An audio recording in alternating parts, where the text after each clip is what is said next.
টিউশনির পাশাপাশি ইউনিভার্সিটি লাইফে যে 6টি স্কিল ডেভেলপ করা জরুরি। Skill number 1, communication skill. যে স্কিলটা আপনাকে 100তে 100 পারতেই হবে সেটাই হচ্ছে কমিউনিকেশন স্কিল। আমাদের সবারই আন্ডারগ্রেড লাইফে এমন একটা ক্যারিয়ার পাথ সিলেক্ট করা যেটাতে সেলফ এক্সপ্লোরেশন 100% ভাবে করা যাবে, যেটার গ্রোথটা হবে অনেক বেশি ফাস্ট অ্যান্ড আমাদের ফিউচারকে করবে সিকিউর।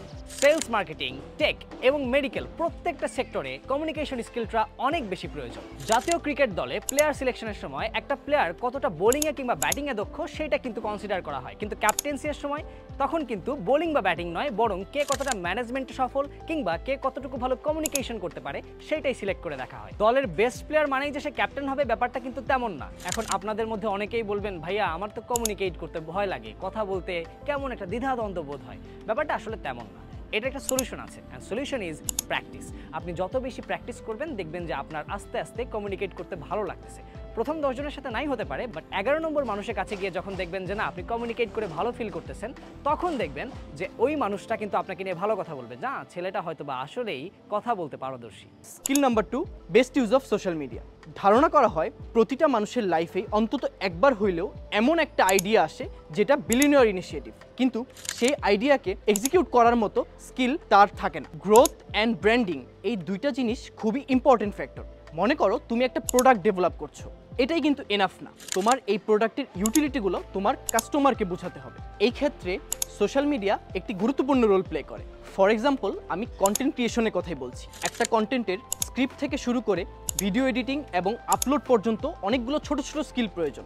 এই স্কিলগুলো ডেভেলপ করার মাধ্যমে তোমার পার্সোনাল ব্র্যান্ডিংও সম্ভব, আবার তোমার কাজগুলো তোমার কমিউনিটিতে রিকগনিশনও পাবে। Point number 3, invest money and time at yourself. আমরা ভার্সিটি লাইফে এমন অনেক জেনারিক কাজে সময় এবং টাকা ইনভেস্ট করি যেগুলো ভবিষ্যতে এবং লং রানে গিয়ে খুব একটা ইফেক্টিভ হয় না এবং কাজেও লাগে না। তাই এই কাজগুলোকে যদি কাজে লাগাতে চাই, একটু কষ্ট করে যদি চেঞ্জ করে নেই তাহলে কেমন হয়? ফর এক্সাম্পল, আমরা যদি বই কিনে নলেজ গেইন করতে পারি, অথবা ভার্সিটির রিয়েল লাইফ এবং ভার্চুয়াল যে সেমিনারগুলো হয় সেগুলোতে জয়েন করতে পারি, কিংবা পেইড কোর্সের যে কোর্সগুলো আছে সেগুলো থেকে আমরা নতুন নতুন স্কিল ডেভেলপ করতে পারি, অথবা ইন্টারনেটে যে ফ্রি ম্যাটেরিয়ালসগুলো আছে সেখান থেকে আমরা কিন্তু নতুন নতুন স্কিল ডেভেলপ করতে পারি, ফিউচারের জন্য কাজে লাগাতে পারি। এই যে আমরা এতগুলো ইনভেস্টমেন্ট দেখাইলাম না, এগুলো কিন্তু নিজের উপর ইনভেস্ট করে একটা কম্পাউন্ড প্রফিট দিবে, যেগুলো আমাদের ফিউচারে একটা ভালো রিটার্ন ওভার ইনভেস্টমেন্ট দিতে পারে। স্কিল নাম্বার 4, সেটা হচ্ছে সবকিছু অর্গানাইজ করে রাখা। তুমি তোমার যত ইম্পর্টেন্ট ফাইল বা ডকুমেন্ট আছে সেগুলা মোবাইল বা ল্যাপটপে ফোল্ডার করে করে অ্যারেঞ্জ করে রাখতে পারো।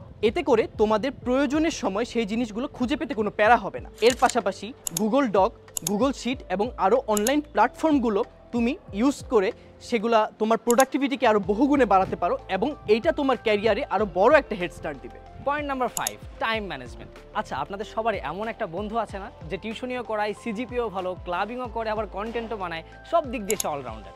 এখন আপনি যদি তাকে প্রশ্ন করেন তোর অলরাউন্ডার হওয়ার রহস্যটা কি, সে আপনাকে উত্তর দিবে টাইম ম্যানেজমেন্ট। ফর এক্সাম্পল, আপনাদের মধ্যে যদি এমন কেউ একজন থেকে থাকে যে টাইম নিয়ে অনেক দ্বিধাদ্বন্দ্বে ভুগছেন, সে কিন্তু টিউশন থেকে ফিরে এসে কি করবেন, অর্থাৎ টু ডু লিস্টের মাধ্যমে সময়টাকে একটু অর্গানাইজ করে একটা চার্ট বানিয়ে যদি টেবিলের সামনে লাগিয়ে দেন তাহলে ব্যাপারটা কেমন হয়? Lastly, work hard and stay focused. আমার একটি পছন্দের উক্তি আছে, without hard work talent is nothing. এই জন্য আমাদের উচিত প্রপার প্ল্যানিং এবং গাইডলাইন ফলো করে কাজ করে যাওয়া, অর্থাৎ ফোকাস ঠিক রাখা। So dream big, work hard, see you in the next video.